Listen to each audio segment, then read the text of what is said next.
Assalamualaikum warahmatullahi wabarakatuh. Bismillah, salatu wassalamu ala rasulillah amma ba'd. Apa kabar para pemirsa Umat TV? Senang sekali pada kesempatan hari ini saya Ahwan Muruh kembali menjumpai Anda dalam program Manajemen Syariah. Dan seperti biasa di setiap Rabu pukul 16.00 waktu Indonesia bagian Barat, kami hadir dengan Manajemen Syariah dengan membahas tentang manajemen-manajemen yang ada di zaman para nabi dan rasul. Dan di studio telah hadir narasumber kita yaitu Ustadz Haji Henry Tanjung PhD. Assalamualaikum Ustadz. Waalaikumsalam. Sehat hari ini Ustadz? Alhamdulillah. Baik, jauh-jauh dari Bogor ya Ustadz ya. Iya. Adapun tema kita pada kesempatan hari ini yaitu belajar manajemen dari Nabi Syuaib alaihissalam ya Ustadz ya. Ya. Baik Ustadz, mungkin bisa dijelaskan dulu dasar dari ataupun dalil tentang manajemen Nabi Syuaib ini adanya di Al-Quran di surah apa ini Ustadz? Ya, makasih. Para pemirsa sekalian yang berbahagia, kali ini kita akan mencoba mempelajari kisah daripada Nabi Syuaib alaihissalam yang tercantum dalam surat Hud, yaitu surat yang ke-11 ayat 84 ya sampai ayat 88 ya. Kalau kita teruskan nanti panjang sekali, bisa sampai malam kita nanti. Nah, para pemirsa sekalian yang berbahagia, mari kita coba lihat ayat ini satu persatu. Pada ayat yang ke-84 Allah berfirman, A'udzubillahi minasyaitonirrajim. Bismillahirrahmanirrahim. Wa ila Madyan akhahum Syuaiba, maka kepada penduduk Madyan, Kaum Madian ya. kaum Madyan, Allah mengutus salah seorang di antara mereka sendiri, ya, saudara mereka sendiri, akhahum, yaitu Syuaib yang bernama Syuaib sebagai nabi. Ya. Jadi ini menandakan bahwa Syuaib itu nabi khusus kepada kaum Madyan. Madian. Ya, kalau Rasulullah Rasul kepada seluruh alam. Nah, ya. Karena kaum-kaum atau nabi sebelum Rasulullah itu pada kaum-kaumnya diberikan. Di mana Madian ini? Madian ini para pemirsa sekalian itu kalau sekarang kita lihat itu dia terletak di Syria sekarang ini. Syariah. Ya, atau dulunya di Syam, sebelah selatan, ya. Dekat atau tidak jauh dari Laut Mati. Ya. Ini adalah tempatnya daripada kaum Madian ini. Nah, diutuslah Nabi kepada kaum Madian yang bernama Syuaib. Qala, maka kemudian Nabi Syuaib berkata, Ya qaumi, wahai kaumku, u'budullah, ya sembahlah Allah. Jadi ajakannya kepada ajakan tauhid. Ya. Semua nabi itu ajakannya adalah tauhid. Jadi tidak benar kalau ada nabi yang mengatakan dirinya Tuhan. Ya. Tapi dia sebagai utusan Allah mengajak kepada tauhid. Malakum min ilahin ghairu, ya. Maka tidak ada Tuhan, ya, selain daripada Allah Subhanahu wa taala, ya. Tidak ada yang disembah menjadi ilah. Ilah itu artinya sesembahan. Ya. Ghairuhu, ya, selain daripada Allah Subhanahu wa taala. Jadi ini merupakan ajakan pertama, memurnikan tauhid, tidak syirik, ya. Karena syirik ini merupakan salah satu dosa besar. Ya. Dan hak Allah kepada kita adalah agar kita sebagai manusia tidak menyekutukannya. Ya. Itu adalah hak Allah. Nah, bagaimana dengan hak kita sebagai manusia? Maka hak kita adalah Allah tidak mengazab kita selagi kita tidak menyekutukan Allah Subhanahu wa taala. Begitu para pemirsa sekalian yang berbahagia. Ajakan yang kedua adalah wala tangkusul mikyala wal mizan. Janganlah engkau mengurangi, ya, al-mikyal, takaran, wal mizan, dan timbangan. Ya, beda antara takaran dengan timbangan para pemirsa sekalian. Iya. Kalau timbangan itu satuannya berat, kilo, gram, ya, ton, itu timbangan. Tapi kalau takaran itu bisa takaran yang kita berlakukan sehari-hari, apakah itu satu literan ataukah 1 mangkuk ataukah satu mangkok ya, ataukah satu cawan ya. Saya pernah beli jeruk di Pasar Terapung di Kalimantan Selatan itu. Ya, itu beli jeruk itu 1 baskom. Oh, itu baskom. Bukan 1 kilo ya. Itu adalah ukuran apa? Takaran. Ya. Atau tinggi atau panjang atau lebar atau luas itu adalah takaran. Ya, ukuran. Iya. Ukuran di luar daripada timbangan. Nah, ajakan yang kedua ini bermakna pada aspek bisnis, aspek dunia. Aspek pertama tadi adalah ajakan kepada tauhid. Ya. Jadi ini Nabi Shu'aib ini ajakannya kepada kaumnya 2 hal kalau kita lihat pada ayat 84 ini. Yang pertama adalah kepada tauhid. Yang kedua adalah kepada takaran dan timbangan. Takaran dan timbangan atau dalam aspek bisnis sehari-hari. Ya. Inni arakum bi khairin, ya. Sungguhnya aku melihat engkau bi khairin, ya, supaya baik, ya. Wa inni akhafu alaikum adzab yaumin muhit, dan aku takut kalau engkau menyekutukan Allah, aku takut kalau engkau memain-mainkan timbangan, akan ada azab. Ya, yang akan turun kepadamu nanti. Ya, ini ayat yang ke-84. Kemudian ayat yang ke-85 diulangi lagi. Wa ya qaumi, dan wahai kaumku, auful mikyala, penuhilah timbangan itu. Wal mizan, dan takaran. Tadi takaran ya, wal mizan dan timbangan itu bil qist, dengan adil. Ayat 84 jangan kurangi. Ya. Ayat 85 penuhi. Nah, gitu ya. Jadi kira-kira kalau jangan melakukan apa, terus harus melakukan apa, kira-kira begitu. Ya, inilah indahnya Islam. Baik. Ya. Nah, jadi kalau kita lihat konteks kedua ini bermakna pentingnya aspek bisnis, pentingnya aspek muamalah. Bayangkan diulang dalam 2 ayat yang berturut-turut. Ya, yang pertama wala tangkusul mikyala wal mizan. Jangan dia, ya, jadi larangan. Yang kedua perintah. Penuhi. Auful mikyal wal mizan bil qist. Ya, dengan adil. Ya. Nah, dengan adil. Kemudian wala tabkhasun nasa asya'ahum. Ya. Janganlah engkau merugikan manusia sedikit pun akan hak-haknya. Ya. Jadi kalau kita melakukan sesuatu itu dengan mengurangi takaran dan timbangan, maka sesungguhnya kita mengurangi hak orang. Lain.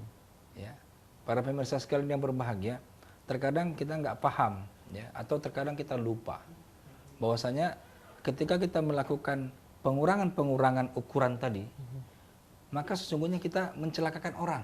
Sebagai contoh, ketika ada pemborong disuruh membangun jalan, misalnya ketebalan aspalnya 10 cm misalnya.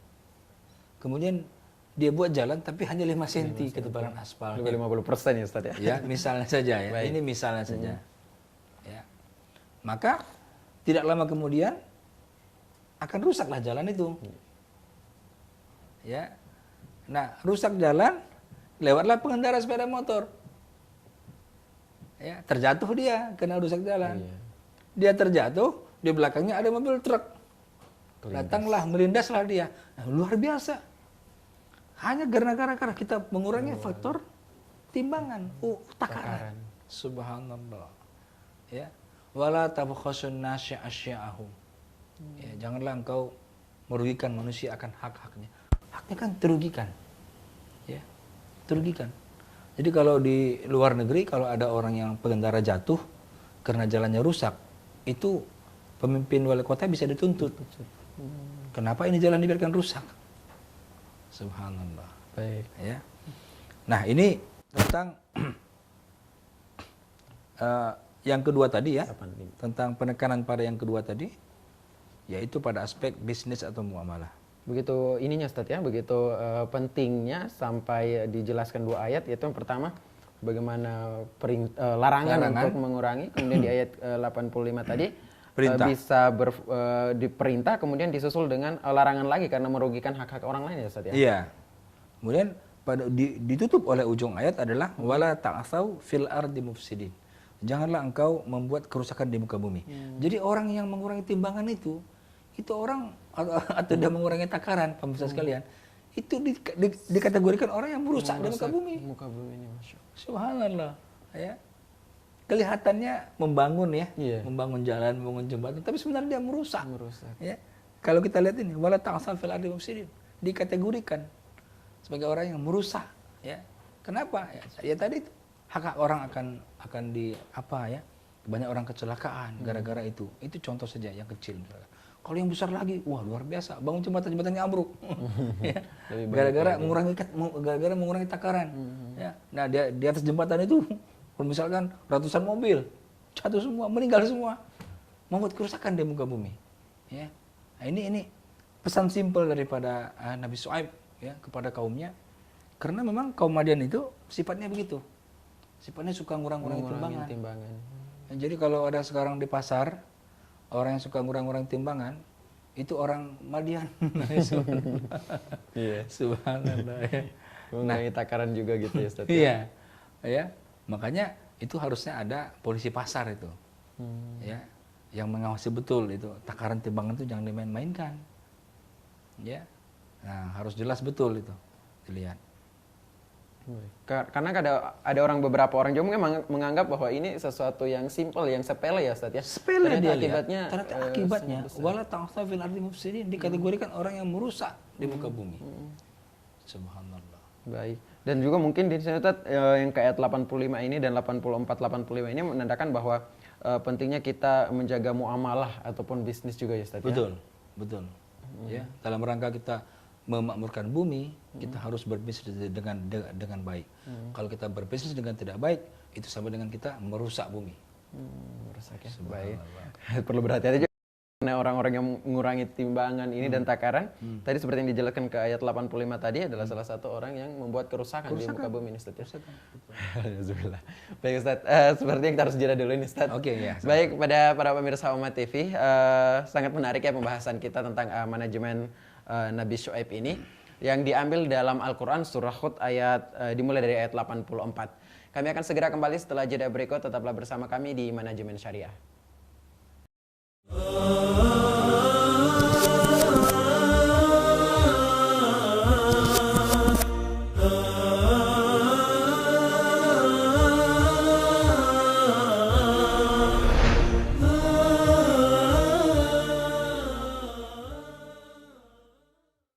Kembali lagi bersama kami di program Manajemen Syariah, masih bersama saya Ahwan Muru dan Ustadz kita, Ustadz Haji Henry Tanjung PhD. Dan tema kita pada kesempatan hari ini adalah belajar manajemen dari Nabi Syuaib. Baik Ustadz, kita lanjutkan kembali. Tadi sudah kita bahas ya ayat ke-84 dan 85. Bagaimana di sini adalah ajakan pertama adalah tauhid ya Ustadz ya. Kemudian yang kedua ajakan kedua di ayat 84 tadi adalah bagaimana larangan untuk mengurangi takaran dan timbangan. Dan kemudian diperkuat lagi di ayat 85 perintah untuk memenuhi timbangan. Selanjutnya apa lagi nih Ustaz? Ya, kita teruskan ayat 86. Iya. Ya. Pada ayat 86, a'udzubillahi minasyaitonirrajim, para pemirsa sekalian bisa sama-sama kita simak. Baqiyatullahi khairun lakum, ya. Maka baqiyatullah itu sisa Allah itu. Maksudnya adalah keuntungan yang halal yang kita dapatkan itu disebut dengan baqiyatullah, ya, sisa Allah. Khairul lakum, itu lebih baik bagimu, ya, daripada apa? Daripada ngurangi takaran timbangan tadi untuk mendapatkan untung yang lebih besar, ya. Atau dalam arti kata untung yang lebih kecil tapi halal itu lebih baik daripada untung yang besar tapi tidak halal. Nah, gitu ya. Tapi kan sebaiknya kan untung besar halal. Jangan untung halal kecil gitu ya, untung besar tapi halal itu yang paling bagus. Tetapi ketika kita dihadapkan pada dua keadaan, dua pilihan, ini ada keuntungan yang halal tapi kecil, ini ada keuntungan yang besar tapi haram. Nah, Allah suruh pilih yang ini, ya, baqiyatullahi khairul lakum, ya, sisa Allah itu lebih baik bagi kamu, ya. Kalau kamu apa? Nah, kalau ya in kuntum mu'minin, kalau engkau orang yang beriman. Nah, kalau orang yang tidak beriman, yang ini yang disikat, ya kan? oh sikat duluan urusan belakangan itu ya kan. Nah, yang penting mainkan dulu lah ya, untungnya besar dulu dapat, urusan belakangan. Itu orang yang tidak beriman. Tapi kalau orang beriman, dia akan pilih yang halal tadi. Ya, dia penuhi timbangan, dia penuhi takaran, dia dapat untung dari situ. Itulah disebut dengan baqiyatullah. Ya. Ada di situ keberkahan. Berkah itu apa? Bertambah kan? Iya. Berkah itu bertambah. Jadi para pemirsa sekalian, ini merupakan satu statement yang sangat hebat daripada Allah Subhanahu wa taala, bahwasanya halal itu akan membuat pertumbuhan harta kita. Jadi jangan takut meskipun kecil, tapi halal. Allah yang beri harta itu tumbuh. Ya. Tapi kalau misalkan besar tapi haram, ya habis-habis begitu saja. Ya. Nah, wa ma ana alaikum bihafiz, ya. Dan aku ini kepada engkau, ya. Maksudnya Nabi Syuaib berkata kepada kaumnya, aku ini kepada engkau wahai kaumku adalah seorang yang melindungi kamu, memelihara kamu sekalian supaya kamu tidak terjerumus ke dalam jurang maksiat tadi, ya. Supaya tidak tergolong kepada orang yang merusak bumi tadi. Nah, begitu. Ya. Nah, ayat yang ke-87, qalu. Nah, maka apa kata kaumnya? Berkatalah kaumnya, qalu, ya Syuaib, wahai Syuaib, as-salatuka, apakah salat ente itu? Ya. Tak muruka, yang membuat engkau menyuruh kami, ya, anatruka, untuk kami meninggalkan ma'ya'budu abauna, apa-apa yang kami sembah daripada bapak-bapak kami dulu sembah. Au an-naf'ala fi amwalina ma nasya', atau apakah salat ente tadi yang nyuruh kami itu untuk meninggalkan, mengurangi takaran timbangan tadi. Ya. Nah, innaka la antal halimur rasyid, sesungguhnya engkau dalam pandangan kami santun dan cerdas. Nah, ya. Ini bukan bahasa sebenarnya. Ini adalah bahasa ejekan. Ya. Karena ketika di dalam tafsir ini, ya, ini tafsir Sofatut Tafasir, di dalam tafsir ini itu dijelaskan ketika Nabi Syuaib itu sholat, ya, mereka apa? Ya, tadohaku, mereka saling tertawa, menertawain, ngejek, ngolok gitu, ngolok, ya. Apakah sholat ente ini kemudian nyuruh kami untuk meninggalkan berhala? Dan nyuruh kami untuk meninggalkan ngurangi takaran timbangan tadi. Gitu ya. Oh, ente cerdas amat ente gitu, kira-kira gitulah. Ejekan ini. Kalimat ejekan, ya. Kalimat ejekan, ya. Jadi dalam bahasa Al-Qur'an itu ada bahasa sastra yang sangat tinggi. Ya. Ini kalau innaka la antal halimur rasyid, ini kalau ditempelkan pada Allah, ini adalah makna yang luar biasa. Yeah. Halim, lembut, rasyid, cerdas kan. Tetapi ketika ini ditempelkan pada satu jawaban kaum Madian kepada Nabi Syuaib yang bernada mengejek, ini berarti tambah ejekan. Ya. Nah, apakah sholat Anda yang nyuruh kami begini? Ya. Nah, bagaimana reaksi Nabi Syuaib ketika mendapat ejekan seperti itu?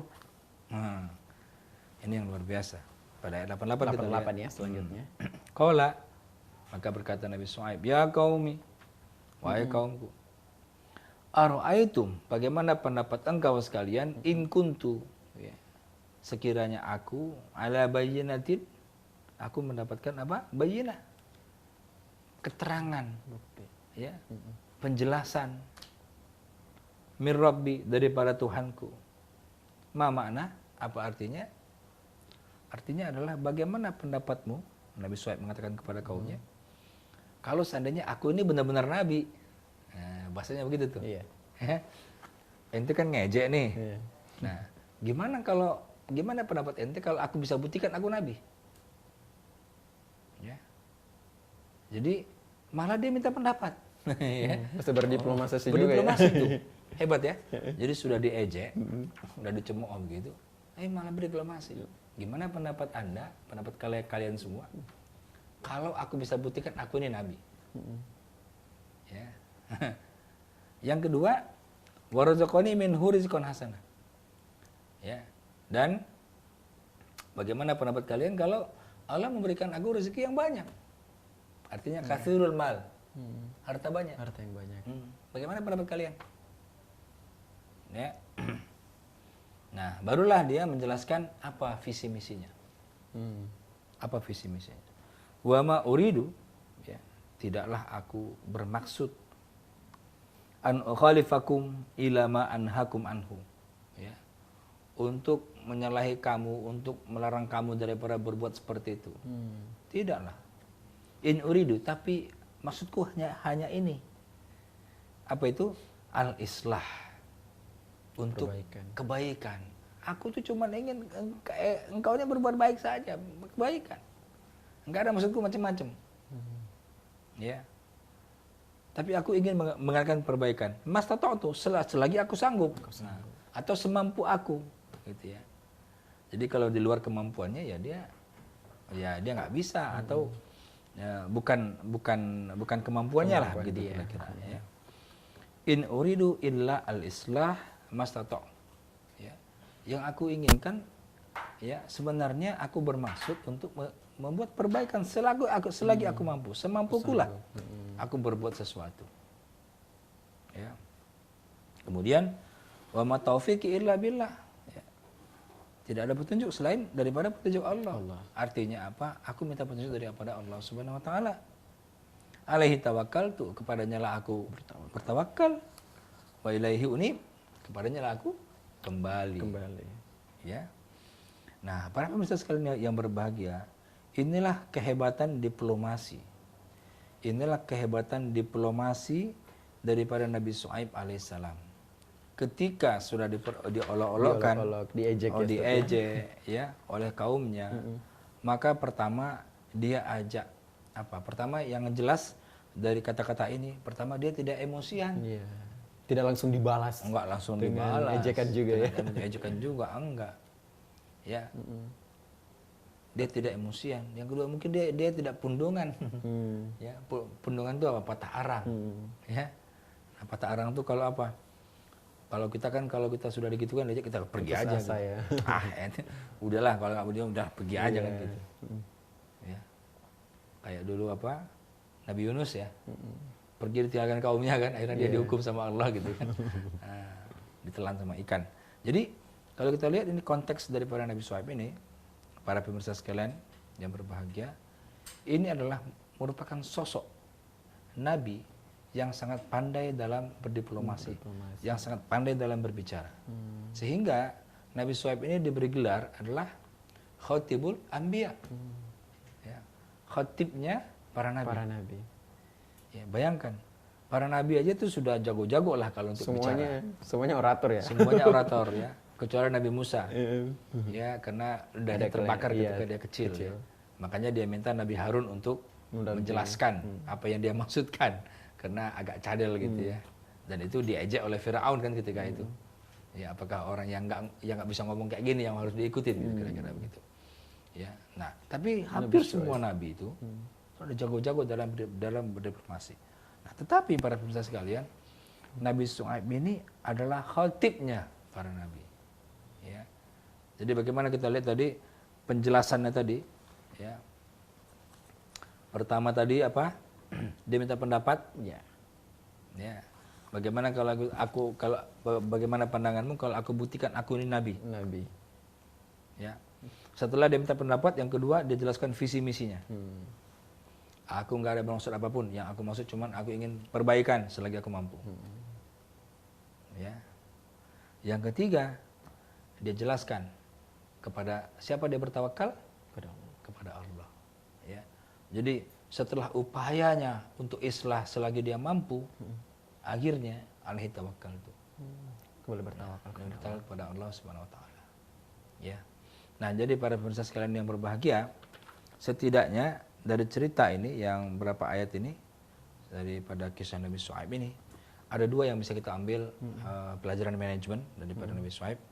Yang pertama adalah manajemen pasar atau manajemen bisnis di pasar, ya, atau bukan hanya di pasar lah, dimanapun lah, ya.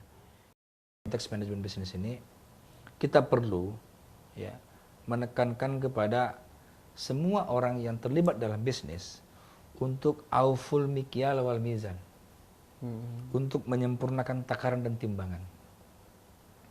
Dalam ayat yang lain, misalkan dalam surah Al-Maidah itu dijelaskan aufu bil uqud, ya, penuhilah akad-akadmu, penuhilah janjimu, ya.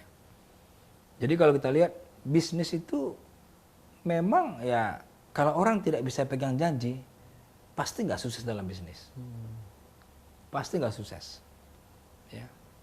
Karena orang yang sukses itu adalah orang yang pegang janji. Bagaimana mungkin ketika meeting udah janji dia nggak datang, Iya. atau janji jam 1 dan jam 5 3. orang nggak percaya.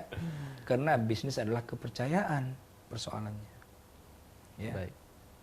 Nah, Ya Ustaz, ini kalau untuk berbicara mengenai manajemen pasar ini Ustaz, dan ataupun tadi sudah dibahas tadi di ayat yang ke-84 dan 85 ya Ustaz, ya, bagaimana bermuamalah, bagaimana berbisnis kepada sesama. Ini Ustaz, kira-kira hal-hal apa yang perlu diperhatikan ini Ustaz untuk penerapannya dalam kondisi saat ini? pertama akad. Akad. Ya, kita harus lihat akad kita apa, kontrak kita apa. Ya, karena bisnis itu adalah kontrak. Ya, transaksi. Ya. Apa?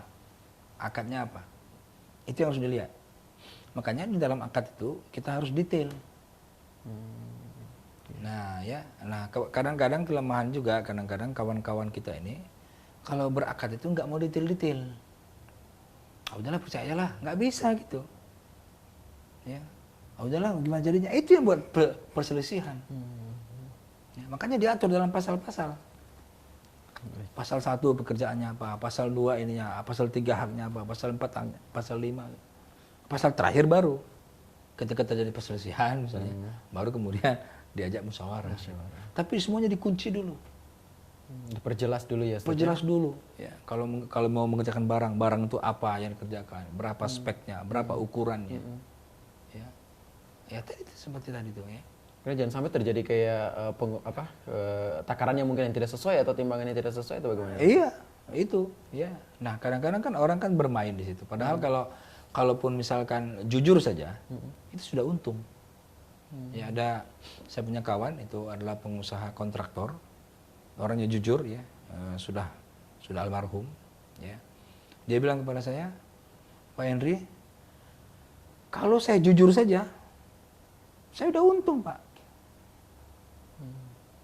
Ngapain saya harus main-mainkan timbangan, curang-curang itu? Terus saya tanya, gimana dengan kawan-kawan Anda, kawan-kawan Bapak yang curang-curang itu? Mereka untungnya kurang besar kurang besar untungnya, itulah sudah tamak. Udah udah greedy, ya. Greedy itu apa? Rakus. Banyak kurang banyak. Ya. Para pemirsa sekalian, itu karena apa? Karena orang itu udah cinta pada dunia, takut mati sudah. Dia pikirnya dunia ini akan selama-lamanya bagi dia. Ya. Sehingga tamak Ustaz. Sehingga tamak itu muncul. Kalau bisa dunia ini kasih sama dia semua. Nggak akan cukup juga. Ya. Karena manusia tidak akan pernah merasa puas ya Ustaz, ya, kalau untuk urusan dunia. Iya. Jadi termasuk inilah yang jadi persoalan sebenarnya. Bagaimana takaran timbangan itu dipenuhi saja. Karena ini menjadi high cost ekonomi dalam bahasanya, ya. Dalam bahasa ekonomi pembangunan, ini menjadi high cost ekonomi. Ketika apa? Ketika suatu proyek dikerjakan berulang-ulang. Yang tadinya cukup 100 gara-gara dikerjakan 50 berulang-ulang. Ini kan berbahaya. Ya. Baik Ustaz. Ya. Dan kalau boleh ini Ustaz, berarti di zaman di kaum Ahmadian ini Ustaz adalah kaum yang sangat terkenal mungkin Ustaz, ya, dengan kecurangan timbangan dan takaran ini Ustaz, ya. Bukan hanya itu. Jadi kaum Ahmadian ini juga keterlaluan. Kaum Ahmadian ini, coba nanti kita lihat surat Al-A'raf, ya. Al-A'raf ayat 87. Ya. Ini kebiasaan orang-orang kaum Ahmadian ini, selain dia main-main timbangan ini, itu kebiasaannya kalau orang kita sekarang bilang begal. Begal ya Ustaz ya.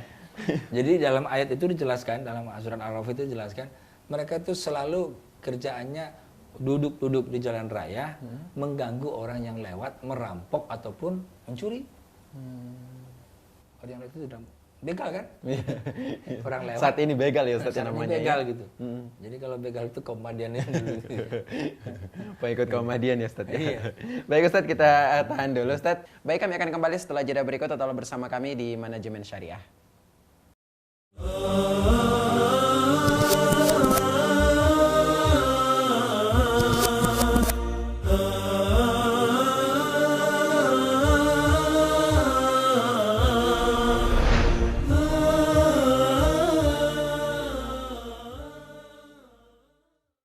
Kembali lagi bersama kami di program Manajemen Syariah dan masih bersama saya Ahwan Muro dan Ustadz kita Ustadz Haji Henry Tanjung PhD. Dan pembahasan kita pada sore hari ini adalah manajemen Nabi Syuaib.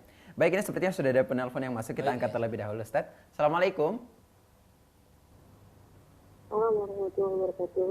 Ya, waalaikumsalam warahmatullahi wabarakatuh. Dan ibu siapa, di mana Bu? Ibu Yuda Ibu Ida di Blora. di Blora. Silakan pertanyaannya Ibu Ida. Iya. Selama ini saya berjualan snack, Tat, tapi ukurannya tidak memakai timbangan, Iya. yaitu pakai takaran plastik. Iya, Namun yang perlu saya tanyakan, karena yang mengerjakan itu ada 10 orang Iya. dan kami masih mengerjakan dengan manual, Iya. tangannya itu kan tidak sama. Iya, Mungkin betul. ada yang beda ukurannya, Iya, entah iya. berapa gitu. Iya. Baik. Tapi usaha itu sudah berjalan selama 6 tahun. Iya. Saya takut mendengar penjelasan Ustadz tadi, Iya. gimana ya sebaiknya. Baik. Baik Ibu Ida. Iya. Kita akan Terus dijelaskan. ini satu lagi, Iya. ya untuk keuntungan yang harus saya ambil itu sebaiknya berapa persen? Ingat yang saya jual itu adalah barang semua kiriman dari pabrik gitu atau dari seller. Saya jual ke pasar gitu, berapa persen, atau apa ada ketentuan sendiri atau suka sama suka antara saya dengan pelanggan saya gitu.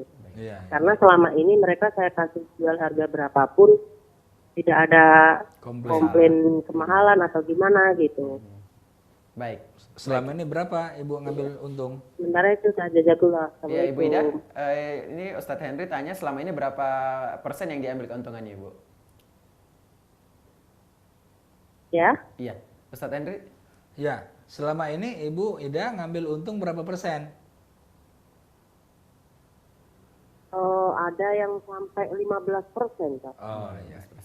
Baik Ibu Ida, nanti akan dijelaskan langsung oleh Ustadz Henry Ibu Ida. Iya. Baik, terima kasih Ibu Ida di Blora atas partisipasinya.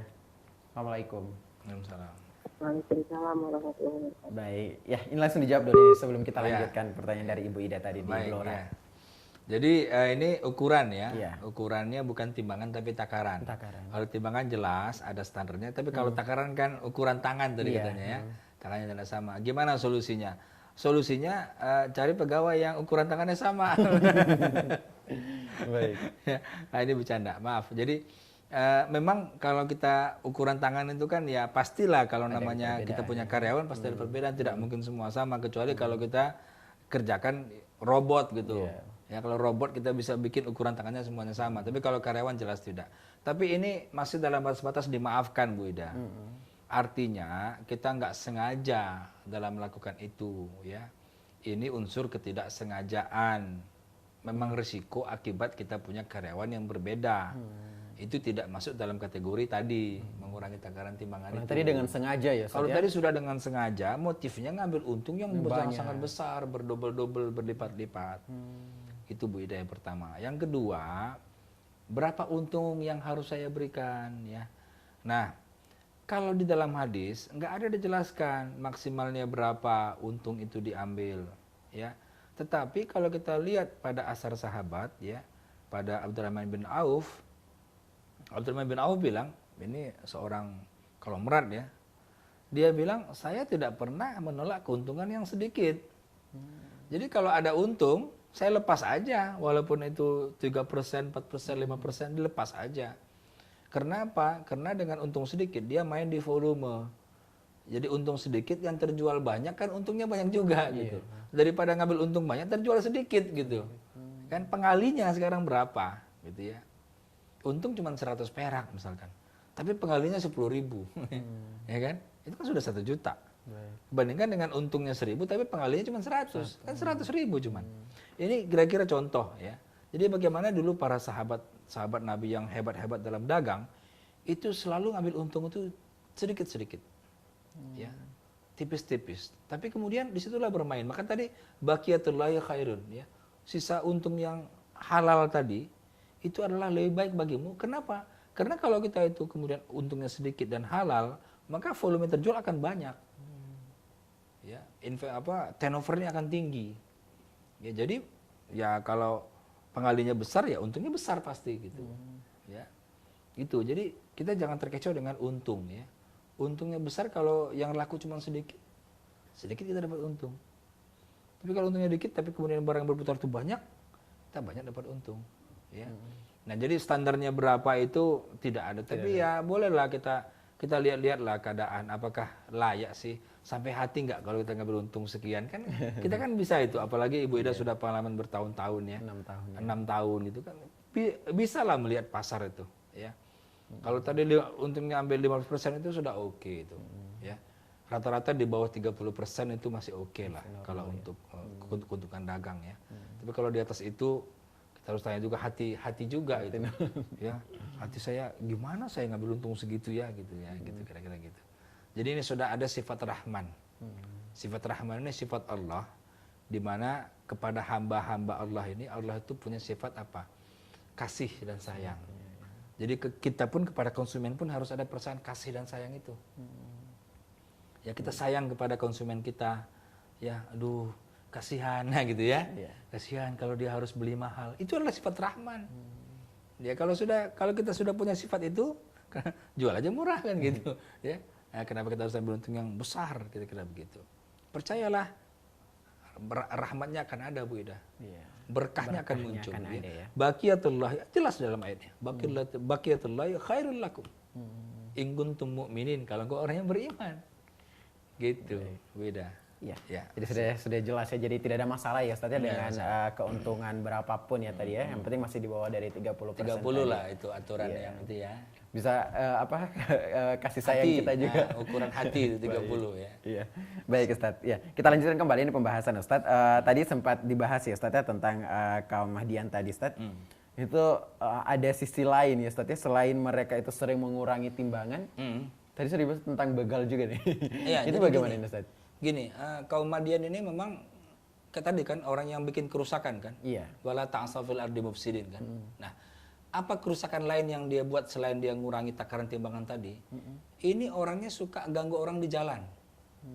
Ya, itu kita lihat dalam surat Al-A'raf ya, ayat 86. A'udzubillahi minasyaitonir rajim. Wala taq'udu bikulli syiratin.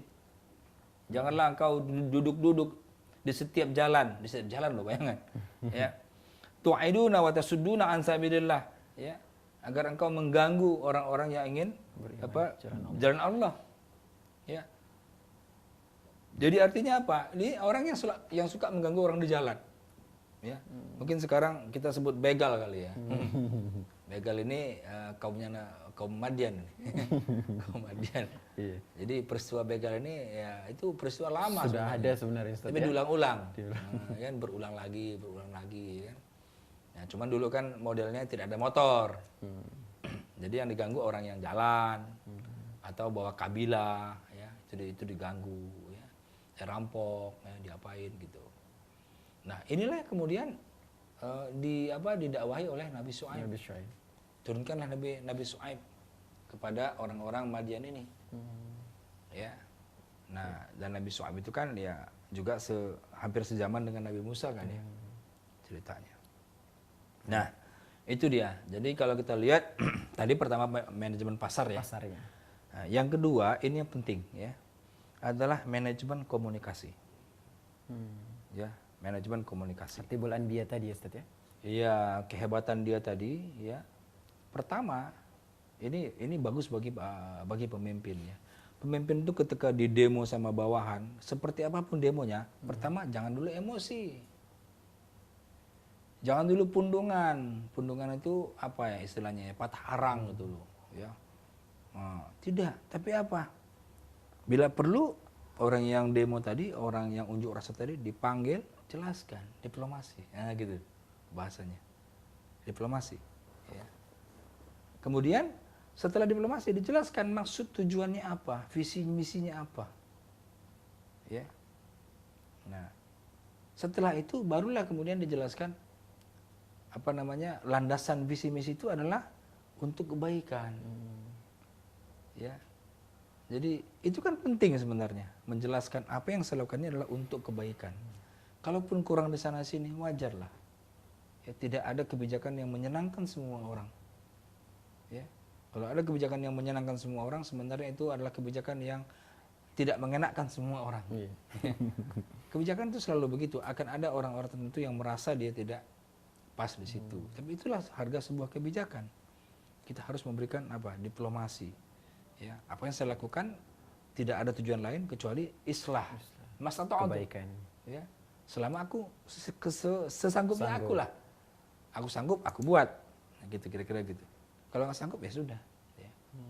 Tetapi para pemirsa sekalian, yang paling mulia adalah akhirnya. Ya, akhirnya. Jadi apapun yang kita lakukan dalam konteks manajemen, dalam konteks perbaikan, tetap kita kembalikan kepada Allah Subhanahu Wa Taala. Kepada Alaihi Tawakkaltu. Barulah kita bertawakal. Itu, Pak Awan. Iya. Baik Ustaz, iya cukup menarik juga nih Ustaz tadi mengenai Nabi Syuaib tadi ya, di mana dia ketika diejek, dijelek-jelekan, diejek sama warganya, bahkan selalu diganggu sama warganya. Tetapi satu hal yang menarik di sini Ustaz, bahwa dia selalu mengajukan diplomasi ya Ustaz ya. Diplomasi. Bisa ini Ustaz, diplomasi yang sampai terkenal dengan diplomasinya sampai dikatakan khotibul anbiya tadi Ustaz ya. Baik. Ini juga untuk kembali ke manajemen pasar juga tadi Ustaz. Kira-kira manajemen pasar ataupun manajemen yang diterapkan Nabi Syuaib pada zaman dulu, kira-kira yang cocok untuk saat ini, yang istilahnya yang masih bisa, yang penerapan saat ini seperti apa ini Ustaz? Ini sangat luas ya. Walaupun itu ukurannya takaran sama timbangan, tapi ini meliputi semua ukuran. Gitu. Ya, ini meliputi semua ukuran para pemirsa sekalian. Jadi kalau kita bicara timbangan itu kan jelas ya, berat ya, yang bisa kita timbang. Kalau kita beli gula kita bisa timbang, itu namanya timbangan. Tapi kalau takaran ini semua aspek semua ini. Ya, kalau dalam bahasa kita itu spesifikasi lah, speknya. Kita mau bangun rumah seperti apa? Itu namanya takaran. Kita membangun jalan, speknya seperti apa? Itu namanya takaran. Kita bangun jembatan, speknya seperti apa? Takaran. Ya, kita mau bikin kontrak kerja, seperti apa akadnya? Itu namanya takaran. Jadi kalau walaupun bahasanya cuma takaran sama timbangan, jangan kita mikir cuma takaran tinggi, ya lebar, tidak begitu ya. Takaran itu adalah apa yang akan diukur. Apa yang akan diukur. Ya. Jadi para pemirsa sekalian, ini ajaran Nabi Syuaib ini adalah meliputi seluruh bisnis kita pada hari ini. Ya. Apapun modelnya, kita tidak boleh mengurang-ngurangi. Ya, kita harus penuhi. Kenapa? Kalau kita kurang-kurangi, kita tergolong pada orang yang merusak bumi tadi. Meskipun kelihatannya kita membangun, ya, kita membangun sekolah misalnya. Bayangkan kita bangun sekolah, begitu muridnya masuk ambruk. Meninggal muridnya. Pernah kan kejadian itu di TV? Ya. Belum pun diresmikan sekolahnya. Ketika mau diresmikan ambruk gitu. Ya. Ini untung tidak ada muridnya di situ gitu ya. Tapi bayangkan kalau ada muridnya, diresmikan, oke lah masuk pejabat, ya kan? Terus besoknya murid sekolah ambruk gitu. Apa yang terjadi? Ya. Nah, jadi kelihatannya membangun tapi merusak bumi. Hak-hak orang lain juga terkurangi ya Ustaz ya, Terambil. Baik. Ya Ustadz, ini ada pertanyaan lagi nih, Ustadz. Iya. Dari ini tidak ada namanya ini. Ustadz, mana yang utama sebenarnya, membayar utang atau bersedekah? Apa boleh meminjamkan uang untuk menolong saudara kita untuk modal usaha dengan cara meminjam lagi dari lembaga keuangan dengan jaminan sertifikat rumah? Boleh. Itu namanya berbuat kebaikan, boleh. Baik. Kemudian tadi untuk membayar utang atau bersedekah, mana yang utama ini, Ustadz? Bayar utang. Bayar utang dulu. Bayar utang dulu itu kewajiban. Sedekah itu sunnah. Mana? Jadi wajib itu tidak boleh dikalahkan oleh yang sunnah. Bayar utang ya wajib, itu dulu bayar, baru bersedekah gitu kan. Sedekah selanjutnya ya setelah utang lunas. Jangan ngutang terus untuk apa? Utangnya untuk sedekah ya aneh juga gitu kan. Gitu. Baik. Iya, kemudian tadi Ustadz untuk menolong saudara tadi Ustadz, ini pertimbangannya dengan cara kita yang berkorban Ustadz untuk menjaminkan sertifikat rumah dengan Ya menjaminkan boleh, tidak ada itu kan isar namanya. Isar kan. Berkorban demi orang lain meskipun tidak butuh, itu isar. Itu pahala yang tertinggi dalam Islam. Masya Allah. Isar namanya. Jadi Boleh. tidak ada masalah Ustadz. Bagus, sangat dianjurkan. Ya. Baik. Saya yakin nanti kalau sudah begitu saudaranya akan sangat cinta kepada dia. Masya Allah. Sangat-sangat cinta. Ya kenapa? Sertifikat rumahnya dikorbankan. Gitu. Ya kan? Itu. Baik. Iya, Ustadz, sebagai penutup ini pertemuan kita hari ini, Ustadz, kira-kira manajemen dari Nabi Syuaib ini apa ya kira-kira yang bisa disimpulkan, Ustadz? Ya, jadi ini adalah suatu manajemen yang sangat modern dalam bisnis. Ya, artinya ketika hari ini kita bicara bisnis dengan segala aspek, persoalannya cuma satu, ya, apakah kita jujur atau tidak dalam kita menangani kontrak-kontrak yang sudah kita buat. Ya, berapa banyak kerusakan-kerusakan yang terjadi itu gara-gara kita tidak jujur dalam mengelola bisnis yang kita buat. Ya. Nah, oleh karena itu, maka ini himbauan saya kepada para pemirsa sekalian, yang utamanya pedagang ya ataupun pebisnis ya. Marilah kita ikuti ajaran Nabi Syuaib ini. Kita penuhilah takaran itu. Ya, kita penuhilah timbangan itu ya. Yakinlah Allah katakan, ini firman Allah. Allah tidak mungkin bohong. Allah katakan baqiyatullahi khairul lakum. Sisa Allah itu lebih baik bagi kamu sekalian. In kuntum mu'minin ya, kalau engkau orang yang beriman. Ya. Inilah sebagai close statement ya. Insyaallah kalau kita sama-sama ya menyebarkan ide ini dan semua pebisnis melakukan hal yang sama, insyaallah bumi ini insyaallah makmur lah insyaallah. Dengan jujur juga Allah akan menambahkan berkah ya. Allah akan Ustadz, berikan dari berkah. bisnis Allah akan tersebut. berkah terus. Allah akan buka berkah dari langit dari bumi, akan berikan semua berkah. Yang penting harus jujur ya Ustadz ya. Jujur itu susah. Baik Ustadz, terima kasih Ustadz atas Baik. penjelasannya hari Baik. ini. Jazakumullah khair, dan insya Allah pekan depan kita masih akan lanjutkan ya Ustadz ya, Insya Allah. untuk membahas bagaimana manajemen Nabi dan Nabi yang Rasul lain. yang lainnya. Baik para pemirsa Umat TV, kami ucapkan syukran jazakumullah khairan juga kepada Anda yang telah menyaksikan kami dan telah berpartisipasi dalam manajemen syariah kali ini. Dan insya Allah kita akan bertemu kembali pekan depan dengan membahas manajemen dari Nabi dan Rasul lainnya.